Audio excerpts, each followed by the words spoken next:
2017-ci ildə İdeya İctimai Birliyinin rəhbəri Leyla xanım Əliyeva tərəfindən təşəbbüs göstərilərək bu ərazinin yenidən qurulması ilə bağlı müvafiq tapşırıqlar verildi. 2017-ci ildə şirkətimiz ArkPMMC tərəfindən yeni konsepsiya hazırlandı və bu konsepsiya əsasında xarici ekspertlər layihəyə cəlb edildi. O cümlədən də yerli mütəxəssislər tərəfindən müvafiq qanunvericilik və daxili normalarımıza uyğun olaraq yeni layihələndirməyə start verildi.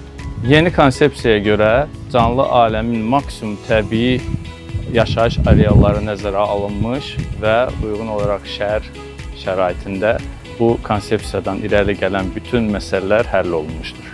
Layihələndirmə və tikinti zamanı maksimum təhlükəsizliyə önəm verilərək zərbəyə davamlı şüşələrdən və qoruma tor sistemlərindən istifadə olunmuşdur. Tikinti ərazisi meşə park zonasına aid olduğuna görə bu hissədə heç bir ağaca ziyan dəyməmiş və maksimum layihələndirmə və tikinti prosesində həmin ağaclar mühafizə olunaraq uyğun yeni obyektlər tikilmişdir.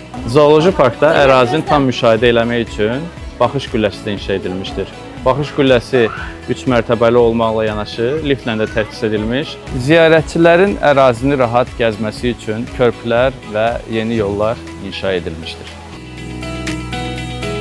Su mühitində yaşayan canlılar üçün xüsusi texnologiya ilə təchiz edilmiş süni göllər yaradılmışdır.